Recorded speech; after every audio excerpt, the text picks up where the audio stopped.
Hello, everyone, and welcome to the 2020 Access Institute Virtual Gala. I'm Bart McGee, founder and executive director of Access Institute for Psychological Services. Thank you all for being here, or rather out there somewhere. As you can see, I'm here with my co-host, and we're all alone in this big venue. Normally, you'd all be here with us, and we're missing all of you, our friends and our community, terribly. But you guys know the show must go on. And we're here tonight because our community needs us more than ever. The fact that we have to be here virtually underscores that fact. Mental health is suffering in COVID times, and Access Institute is making a difference for people with the greatest needs. I feel fortunate to have the assistance tonight of veteran journalist and philanthropist Thuy Vu. Thank you, Thuy. Thank you, Bart, for having me. It's an honor. And I'm really glad to be here in support of your mission and your organization. Don't worry, this is a lot like the Zoom calls we've all gotten used to, except for you can't see who else is in the meeting, and I guarantee there would be no dogs running by in the background or kids running by and popping their heads in. Well, hopefully there are a lot of very generous people in this meeting because we definitely need the help. Yeah. Well, let's make sure that happens then. What do you say we get started? Absolutely, let's go. All right. So, Bart, I'd like to start this evening by asking you to share what you have in store for us, because we all probably know that the purpose of this virtual gala is to raise funds in support of the Access Institute program. So, what else can our viewers expect to see tonight? Well, thanks, Thuy. And yes, in addition to raising essential funding, we wanted to make this evening informative by giving our viewers some insights into key mental health issues in our community and how Access Institute is addressing them. So we'll hear from the Mayor of San Francisco, London Breed, and also from our honoree, Gene Robertson, Chief of Special Education for the San Francisco Unified School District, so we can understand how our city and our schools are responding. And we know that the COVID pandemic has brought mental health problems to the forefront. I'm sure all of you out there have been experiencing various levels of distress this year.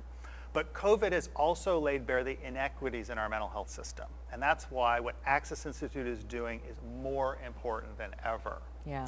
For almost 19 years, Access Institute has served those in the community, children, families, adults, seniors, who've had nowhere to turn to get the mental health care they needed until they found us. Last year, we provided more than 13,000 hours of free and low-fee mental health service to more than 700 people.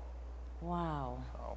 That's incredible. I mean, that's a lot of help you're providing out there, and I'm sure that the demand for help also outstrips the supply. So very happy to have you guys here. And is there something special this year that you're giving special attention to? Is there something that you're focusing on right now? Yes, absolutely. This year we're focusing our attention on our work in the schools because the families and the kids that we serve in those 7 schools are under the greatest stress and don't have the resources that they need to engage in distance learning. So you'll hear more about that from our 2020 honoree, Gene Robertson. And we're also excited to have Mayor London Breed here, and she agreed to be part of this evening, and I know she did an interview with you. Yes. And she has worked very hard to make San Francisco a leader in addressing mental health issues, and she has a lot to say about the challenges in the schools. Yeah, they're both wonderful people that we're so lucky to have involved in supporting this program. As a journalist, I'm also glad to be part of this valuable program, and I understand that you've also taken your signature art auction virtual this year, no small feat, and plus you've added something called a Golden Paddle Raffle. Tell us what that's about. Yes. So yeah, in any other year, and many of you out there know that we'd be at our big Spectrum fundraising event, and it would have more than 300 attendees, and it would include silent and live auctions, including our renowned art auction, where we have dozens of works donated by artists and supported by galleries. And this year, the art auction has gone also virtual. It's online with bidding taking place on our website. So you can see, I think, a graphic below where you can view items and register to bid. Now, the auction's a little bit smaller this year, but the quality of the work is the best ever. It's amazing. Small but mighty. Yeah. So let's check out some of the works. So the first slide is So this is Amy Kaufman, and this is an incredible work. This is a very large oil painting. Amy Kaufman is a Bay Area artist, but she is very well known and has shown and is in museums across the country, some in the Bay Area, Berkeley Art Museum, I believe, has works of hers. And so this is an unbelievable oil painting, and it just vibrates. So then the next piece we have is Marco Lorenzetto, who is from Los Angeles. He's actually new to us this year. We have artists that donate every year, and he's brand new. He's a self-taught artist who also through his travels around the world has picked up a lot, and he's really favored by designers. He's appeared in Elle Decor and various design magazines. And so the next one is a favorite artist of mine, Deborah Oropalo, and she's amazing, and she has donated many years in a row. She really supports our organization, and she donates through Catherine Clark Gallery, which is another a gallery here in San Francisco that's been incredibly supportive. And her work is multimedia. It's incredibly powerful, really always emotional and very topical. So just a sample of what you can see online. Very nice. And we should encourage everyone to log on tonight, right, and bid on some of these things? Absolutely, yeah. The auction will close tomorrow evening at 7 p.m., so there's plenty of time to get online and do it. And also, as you mentioned, the golden paddle. So all donors that gave $250 prior to the event were entered into a golden raffle, a golden paddle raffle, which is really a chance to win $2,500 toward bidding on one of these lots.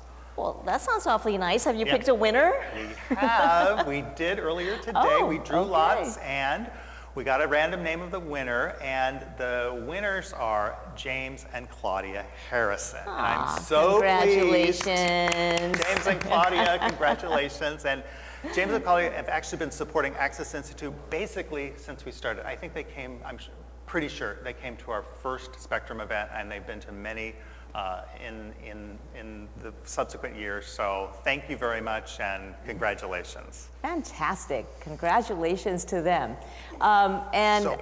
We should thank all our donors, and I hope you'll all take a look at the auction items, then bid or donate, right? That's right. You have tonight and all day tomorrow to check it out. Okay. Well, wonderful, and congratulations again to our winners, James and Claudia. Job well done. I've taken a look at myself and at all the auction items myself, and they are pretty incredible. There's a bunch of things that I wouldn't mind having in my home. We are excited now to let you know that leading into this live event, we are already starting the evening about halfway to our fundraising goal. So let's take a look at that nice thermometer, $229,601. That is amazing. But as we know, there's a lot more need out there, and we certainly would love and appreciate your generosity tonight. So yeah, we are off to a great start, and really that's because of some amazing sponsors that have given prior to the event. So I would like to thank a few of our sponsors. Particularly, I want to thank our leading sponsor, Susan McLaughlin. Thank you, Susan. Susan joined our board several years ago, and this year, in response to the pandemic and everything that Access Institute is facing, she increased her donation in a very big way. Oh, that's nice. So thank you again, Susan. Yeah. And I also want to thank our Healing Level sponsor, another amazing person, Paula Williams. Thank you, Paula. I hope you're watching. And Paula also increased her donation this year, particularly to help support the work we're doing in the schools. And then at our sponsors at the Guardian level, Chad and Carrie Lester, and Carrie is on our board, and I'm really very happy that they've been able to donate at that level, and also Stephanie and Chris Young at the Hope level, and Stephanie also a board member, so thank you. And then at the therapeutic level, we have a number of sponsors on this level. And then let's go to the recovery level. Thank you to everyone who donated at the recovery level. And finally, at our resilience level, thank you, all of you who donated at the resilience level. And as you all know out there, we do not receive any government funding. So We rely on the generosity of all of you. Bless you. Thank you. All of you out there. So we're incredibly grateful for your donations, especially this year, and we can't do it without you. And it was really nice to hear you talk, Bart, about all the wonderful donors, but particularly about those who stepped up and gave more than in prior years, understanding how much, how much of a need there is right now. And I know many nonprofits have had trouble fundraising during these times, and so to see them step forward during a pandemic and really giving generously is wonderful to hear. Absolutely, and also, as I said, supporting the work in the schools, both Susan McLaughlin particularly and Paula Williams, they upped their donations to support that work. Well, I love that. Okay, let's switch gears a bit. Let's talk a little bit about the challenges that Access has faced this year to maintain support of the children and the families that you serve. It's been over 8 months since the shelter-in-place order was instituted, and things are still not back to normal. So I can only imagine how much more difficult this year must be for everyone that you serve. So how are you, and how is Access Institute doing, and all the people that you serve? Well, I'm doing okay. Yeah. I'm managing, but it has been an incredibly challenging year, and we at Access Institute have been adapting and adjusting. I mean, that's what we've done from day one from shelter in place. But the people that we are serving are really in so much distress. They're more likely to be unemployed, working in frontline jobs. And our main goal is to meet that need with the highest quality care that we give. And we are providing more of that, more sessions of therapy. We're doing additional support groups and more case management services. So, I mean, I think to give all of you a sense of the challenge, we did create a video so that we can show you more about our work, specifically the work we're doing in the schools during this really tough year. So. Fabulous. Okay, well, let's take a look at that video. The number of coronavirus 1,000 cases of the coronavirus. Coronavirus. Deadly coronavirus. Still taking place. Is the virus people to stay at home? When COVID happened, all of a sudden the next day, there was no more school. In those beginning days, we were seeing a lot of shock and confusion, and now it's definitely turning into more kind of isolation, anxiety, depression. This is not an ideal situation. Learning how to do therapy, learning how to teach, learning how to communicate through Zoom and other platforms, that's been a real challenge. The biggest challenge is just figuring out how to be together. The interactions that we have are so much less organic. It would be challenging for adults, right, to start therapy virtually, and sometimes that's even more challenging for kids, especially little ones. For some kids, there is a video game that they really, really like, and they have me join the game with them and bring me into their world, and we're like running around the world together. It's never going to be the same as us like running around on the playground, but being able to be in their space with them, that's impactful. Therapy has shifted from individual therapy for the kids to more of a family approach, because they are the ones who are holding the children right now. So a lot of the parent support that I've been providing is stress management techniques. When you add in the stress of a global pandemic, continuous acts of racial injustice, financial distress from the loss of jobs, food and housing insecurity, those families are the ones that are being severely impacted right now. 38% of our school is homeless. And we have 420 students, so that is a lot of kids. When you're under the poverty line, that's a really negative situation for families' mental health. And what I do worry about is that because of the economic impact of all of this and the economic impact on the nonprofits, that this is going to be a time where services are taken away because they're not able to be funded. We're already seeing that with some of our partners.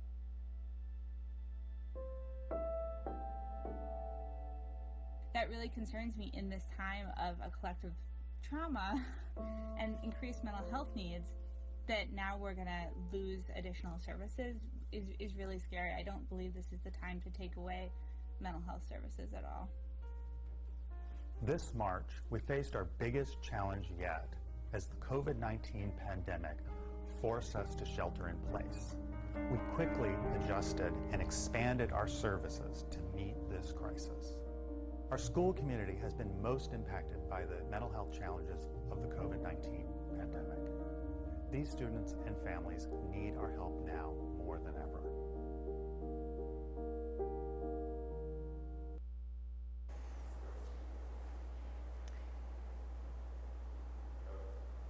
That was an awesome, awesome video, and I hope that some of our viewers tonight will be really inspired by that. Thank you. I hope so too. I mean, I really think, in particular because the schools are struggling so much Yeah. and they're also facing budget shortfalls this year. Yeah. So, you'll hear more about that in the interview. You heard about that in the interview, but what that means for Access Institute is that, we were receiving some funding through the school district and that got zeroed out this year. So we have to raise even more money this year to keep those services, those vital services in the schools. So. And that really brings us to the portion of the program where we talk about not only how, but why our donors can fund this very important need. So I'll take a moment here to introduce some suggested levels that you can choose to donate at. And Bart, as I do that, Bart, I'd like you to tell us about the actual work, what are the needs of the programs, and what it costs to support it. Yeah, thanks to it. Of course, I really appreciate the opportunity to talk more about the services because that's what this is all about. All right, so let's start then at the $10,000 level. I know that may sound like a big number, but that big number at that level funds such a big need and has such an amazing big impact as well. If you can make a donation at the $10,000 level, you'll be providing 10 families, not 10 individuals, 10 entire families with mental health support for the rest of this school year to help them cope with the stress of extended remote learning. And I know a little bit about that because I have a 14-year-old. She just started high school this year as a freshman in an all virtual learning mode, and I can see how stressful that is for her. And I have a home, and I have some resources to be able to give her support. But I can imagine how difficult it must be, the COVID stress for the families that you serve. Bart. Yeah, absolutely. You just said it, and many of you out there I know are struggling with this with your children, trying to support remote learning. But the people we see, these families are 100% below the poverty level. Many are homeless, as you saw in the video, and they don't have health insurance. They don't really have any access to care. These are single parents who can't really be home. These kids oftentimes are not in the home, so they have to go to an aunt's house or a friend's house. So the support that we're providing is all the more important. And teachers too. Teachers didn't learn had to learn on, on the fly, how to do remote learning. So we're also helping them with strategies on how to manage those virtual classrooms. So we're really there to support the families, and this donation, a $10,000 donation, is really what it takes to do that. Fantastic. All right, let's talk now about the $5,000 level. If you can donate $5,000, you can be the reason that a group of community elders receive both individual and group therapy. And Bart, so far we've talked a lot this evening about your work in the schools, but not really much about your work with our elderly population. And I can only imagine that the isolation caused by this pandemic has been especially difficult for seniors. I know that my mom is 85 years old, and she has said repeatedly she's lonely because we're not able to visit as much.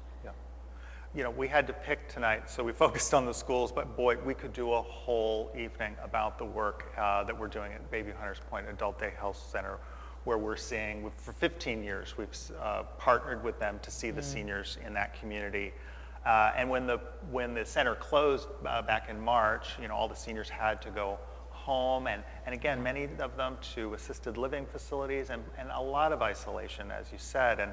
And these are seniors that have disabilities, and many of them have pretty severe mental health challenges.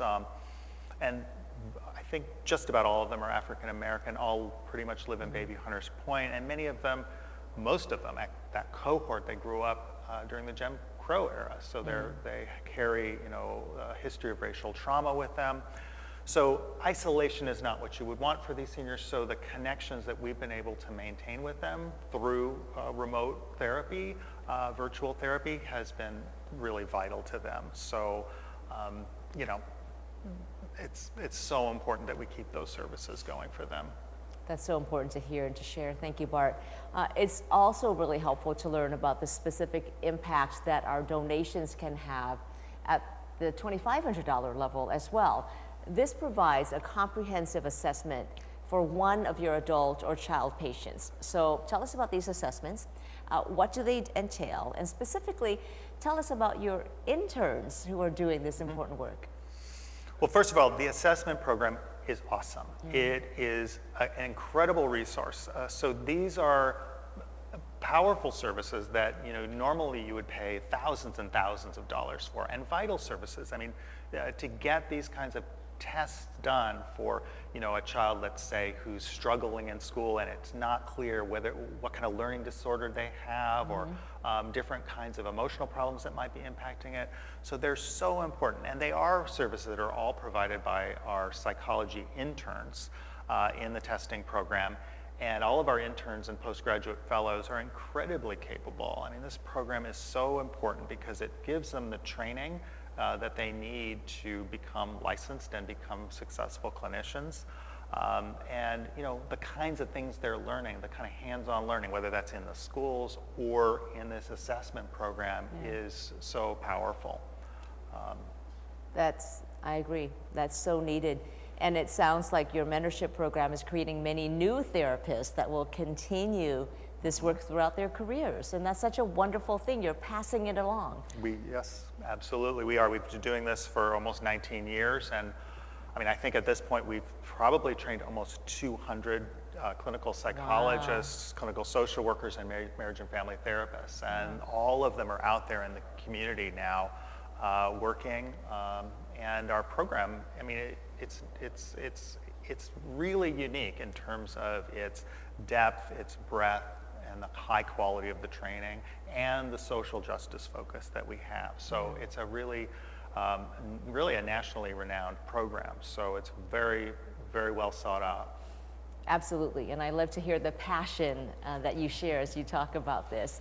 All right, so now we're at the $1,000 level, and at this level you can support one family during the most difficult year. Bart, what kind of issues are your patients reporting during this very difficult year, and has the need for psychological care increased? Absolutely, it has really increased. You know, again, for the people that we are seeing, particularly, they've been impacted by COVID and the stress, the isolation, and also the economics. Half of the people that are calling us are unemployed, and more people are calling in crisis. I mean, so many people are just on the edge. So that's just really, increased our waiting list, and it's put a lot of pressure on all of us to provide the services and to meet this need. And we've talked about COVID, but there have been so many other things happening this year. We've had the election. We had the election, just happened. Yeah, exactly. We've had an economic downturn, and all these things combined. A lot of people are predicting a mental health tsunami coming very, very soon. Would you agree with that? Yeah, well, it's already hitting the shore, actually. So we're really feeling that. And as you say, this is going to be waves and waves coming, because the mental health impacts of a kind of collective trauma like this don't just go away. I mean, they last. So I think we're just going to keep seeing, this need, go, probably for years. So it's a lot. So what I'm hearing you say is that it sounds like many more of your patients will need you more than ever. And if our viewers want to help at the $500 level, you can provide this crisis assessment for a suicidal teen to keep them safe and out of the hospital. And Bart, tell us about why it's so important that our young people receive the right kind of help when they are in crisis. Yeah, this is so important, because you need to meet people ideally you meet them before they hit crisis, but when people move into that crisis space, you have to be right there for them, because otherwise it escalates very quickly and people do end up in the hospital. And I'm so proud of what we're able to do in terms of providing those services, keeping people stable and keeping them out of the hospital. It makes such an impact. And then they can get that crisis treatment or that assessment and then continue right into therapy. So very crucial services, but I know that your work is not entirely just about moments of crisis in time. And this is where donations at the $250 and $100 levels are very important too, because at the $250 level, you can provide a child with a whole year of group therapy.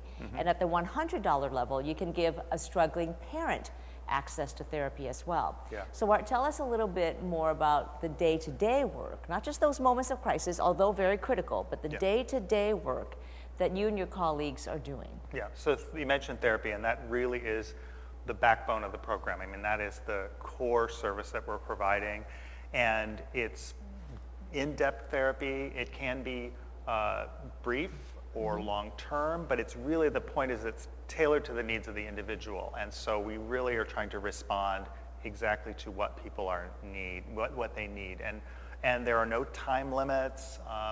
People can come once a week or more frequently if they need that, and for as long as they need service.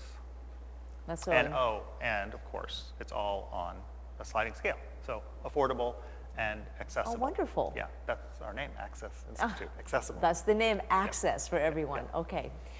Thank you, Bart. Thank you. And really thanks to all of you who have donated so far. And I see that we're already making a bit of progress. So let's check that thermometer again and see how things are progressing at this time.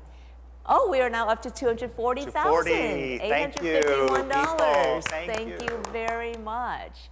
That is wonderful to see. Anytime it goes up, that's a great thing to see. Going up. And we encourage you to please keep logging on as we transition to our next segment.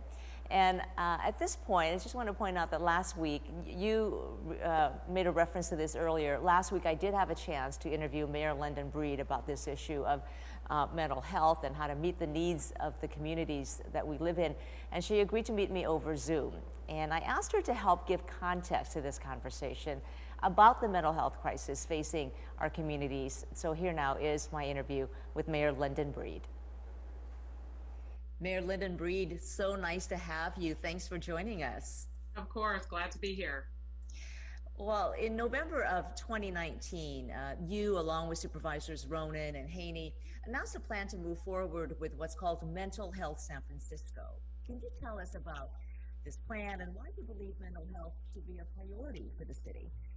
Well, part of the plan had a lot to do with our need to expand our mental health support in general, as well as our mental health beds in San Francisco. We sadly see a number of people out on our streets who struggle with mental illness.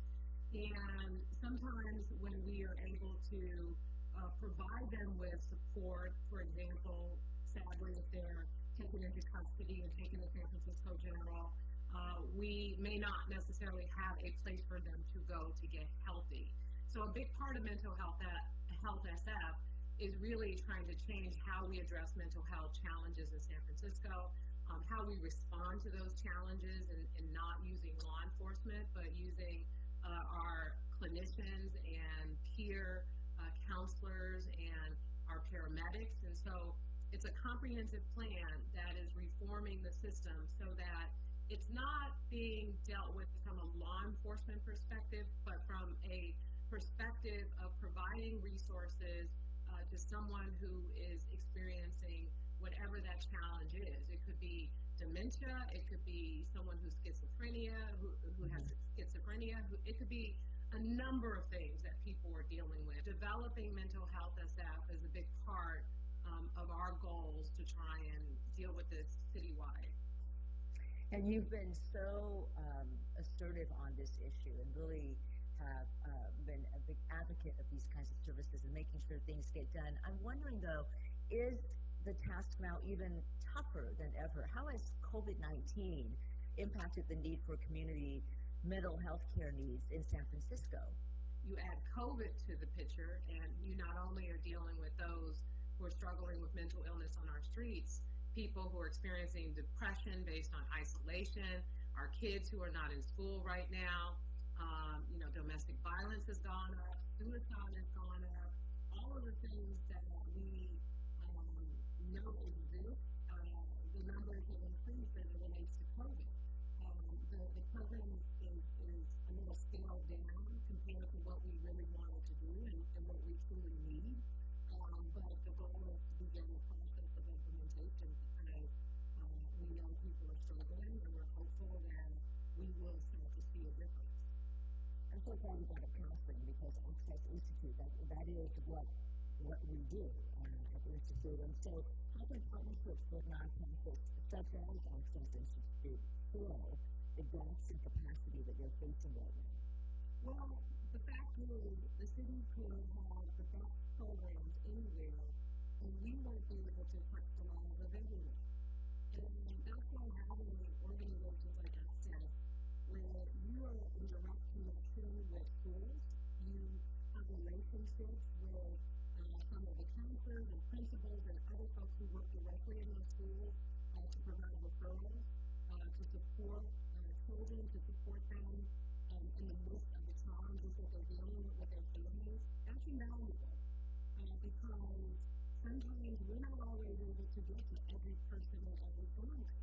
And when I think about even my experience as a teenager when I went through puberty and when I was confused about certain things and uncomfortable talking to my grandmother about those things, to have a peer resource counselor who was a woman who was, just made me feel comfortable talking to her about hard subject matters was really incredible and it was invaluable. And as a kid, you don't understand what that means. You just know that you can go to this person for help or support. And so having something outside of their family to have that discussion and to try and help serve them is so important. And so having wellness centers in every school in the city is something we should really strive for. And that's where an organization like Access can play an important role. Let me ask you this, because Access, as you know, you talked about its wonderful program in schools. They work with children who have endured trauma, everything from homelessness to domestic violence to life-threatening illness. And we've heard many accounts now about how, during COVID, kids don't have an outlet to escape from home, perhaps, where they're facing domestic violence or other trauma. So what is the impact of not having schools open and not having these services available in schools right now? It is so bad. It is so devastating. Just imagine if you are a 6-year-old child and you are in maybe a one-bedroom with a family of 5, and how things can get tense, right? And potentially child abuse can occur as a result of the tension. And you may have, your family or your mom or your dad who can't make ends meet and lost their job because of COVID. And the impact on those children. Because many kids do look forward to going to school, not just to get away from what could be potentially a toxic environment, but also to eat every day. 2020 has been a very, very, very tough year. I wonder, though, with all that's going on, is there anything that gives you hope in tackling the challenging mental health issues in our community? It's been a tough year for so many people. When I think about, almost 300,000 San Franciscans have filed for unemployment, kids are still not back in school, folks have lost their businesses that have existed for generations. It's tough, and it's heartbreaking. And then, I see how people have also supported one another through this challenging time. Because even though this is a big sacrifice for so many people, where we have all had to pretty much stay indoors, stay away from our loved ones, and change the way we live as we know it, especially the uncertainty makes us so uncomfortable because we always have to plan and know what we're going to do. We've done it. And I think we've done it knowing that one day we're going to get to a better place. One day we're going to be able to be out and about, and we're probably going to appreciate our experiences when COVID is behind us more than we ever had before. This has forced us to take a moment to pause, because with technology and everything else going on in the world, I felt like life was just passing me by so quickly, and I was trying to catch up to it. And now this has forced us all to take a moment and to slow down and to just really appreciate what life has to offer, and hopefully create better lives for ourselves, our loved ones, our communities, and our city.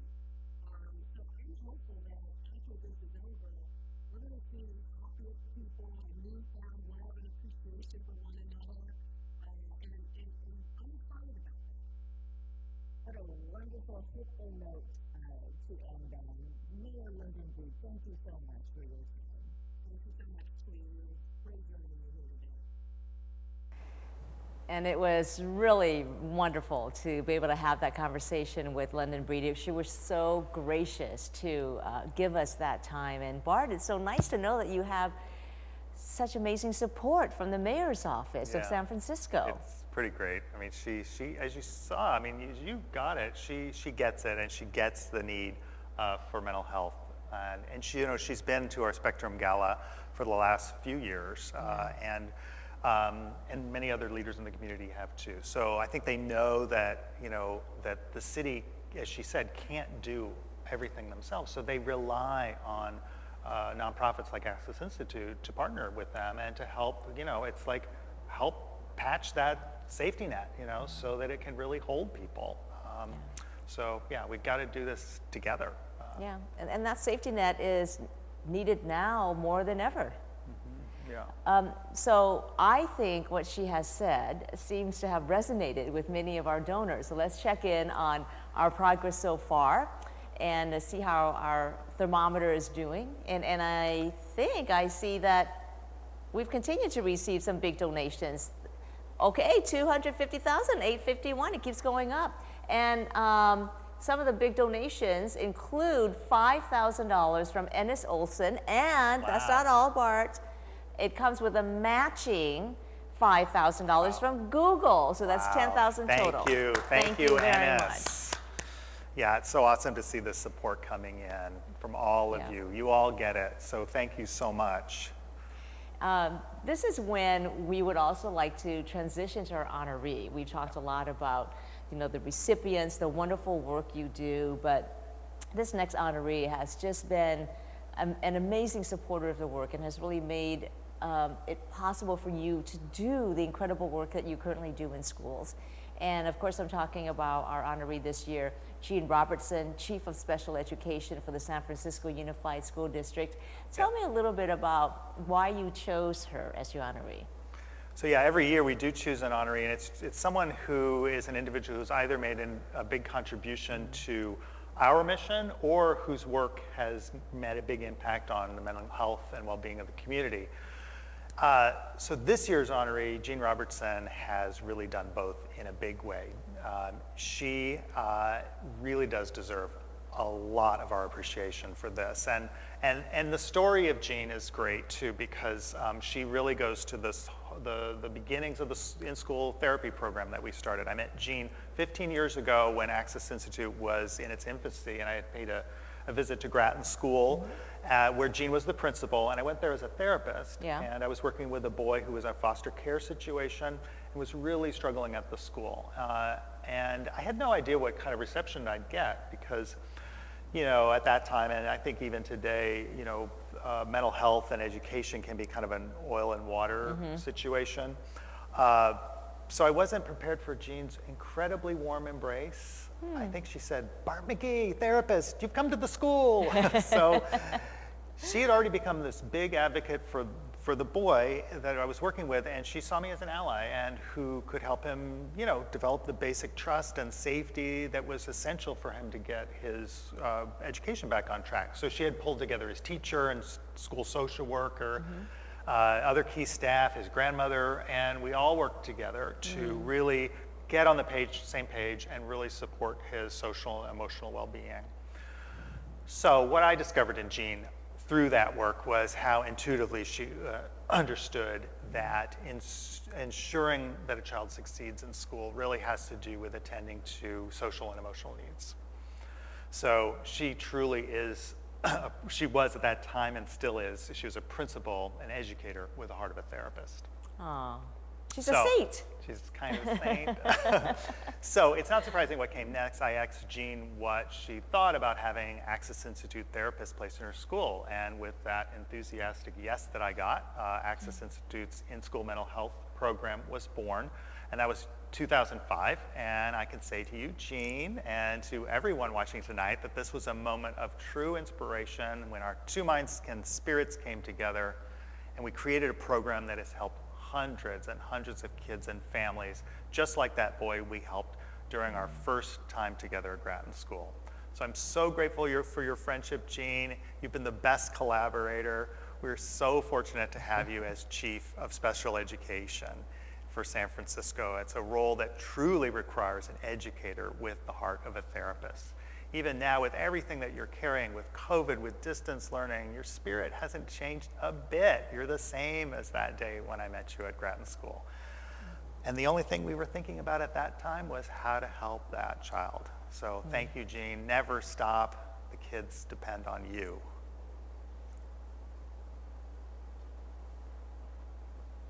Thank you, Paula. When I think about those 15 years that we've had together, you have reached status of work spouse. I've had a few work spouses over the years, and you're my favorite because I'm so incredibly proud of what we created together in the schools. It's been a 15-year journey. It's been kind of an easy journey because we've been so simpatico along the way. I've really appreciated our check-ins over the years to calibrate, make adjustments as we go. We've never, ever lost sight of what we're doing, though. Ultimately was to support kids in their education.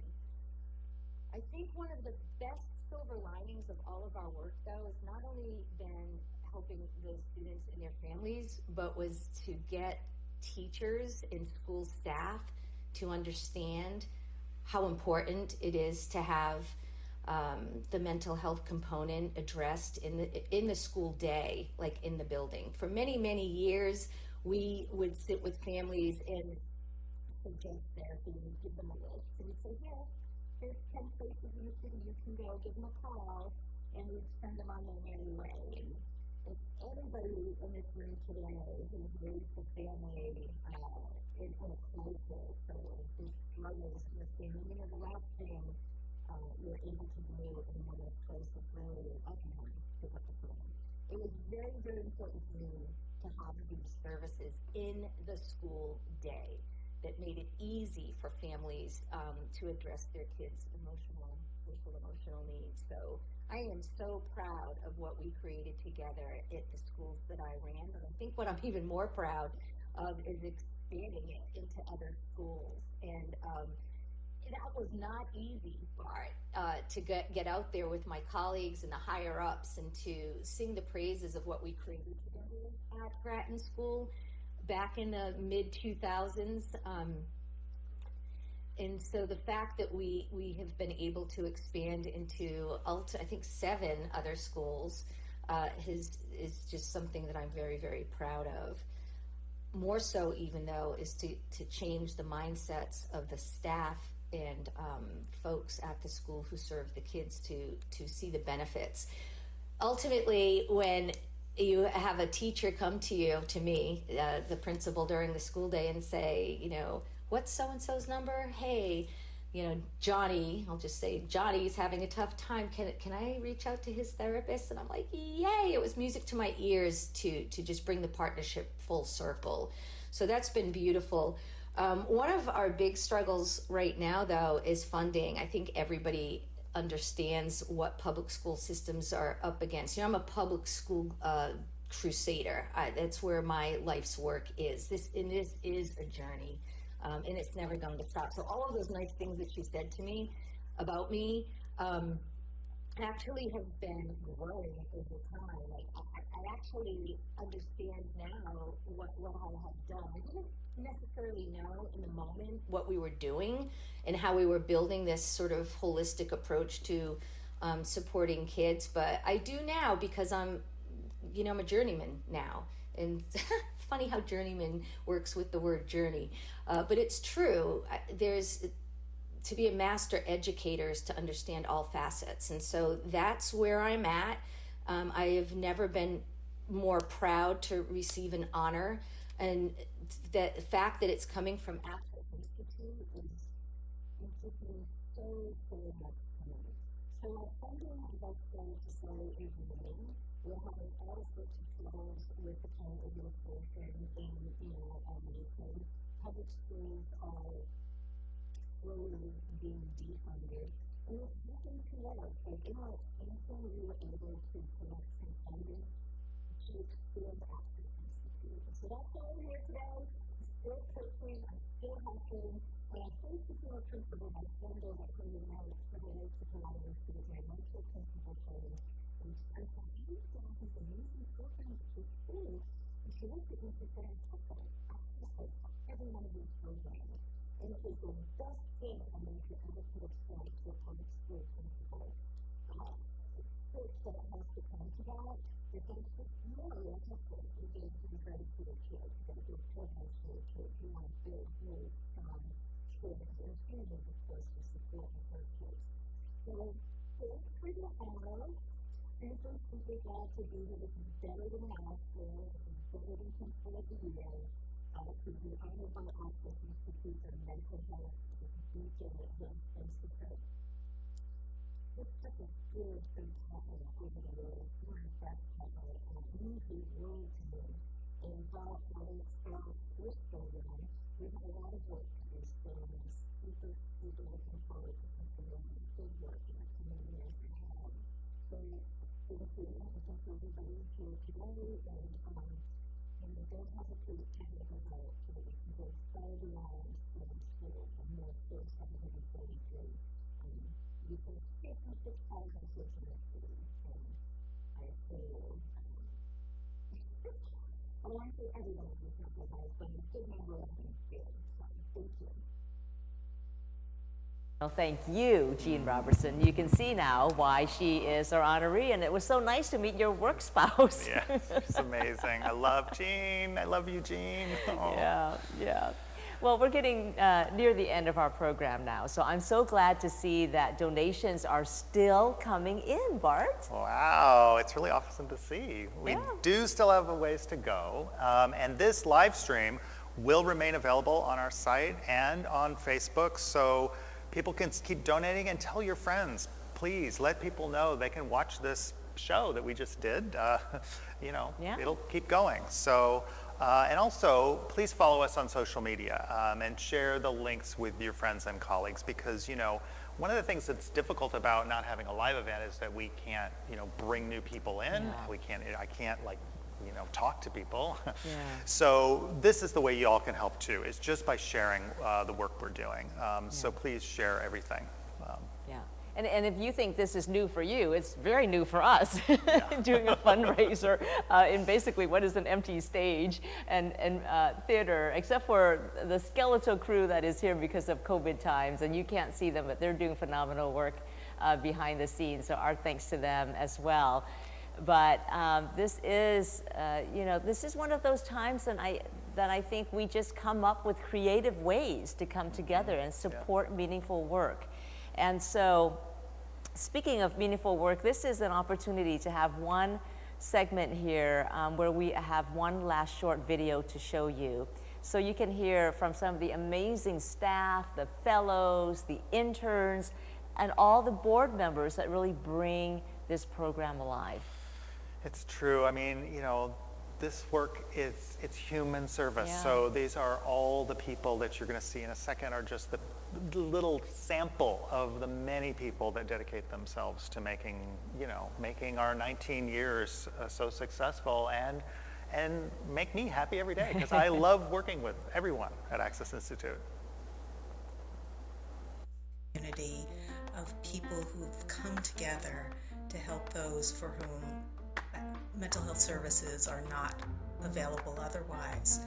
This work allows me to serve needs in my community while also receiving real feedback from really small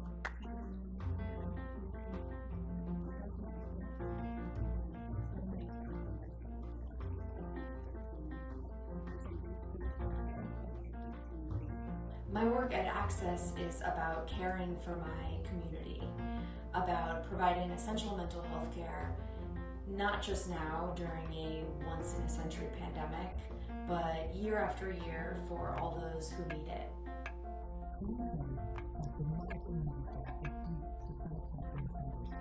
We're all living through this pandemic. We're all wearing masks. We're all talking about this pandemic. We're all trying to cope with the stress of this pandemic.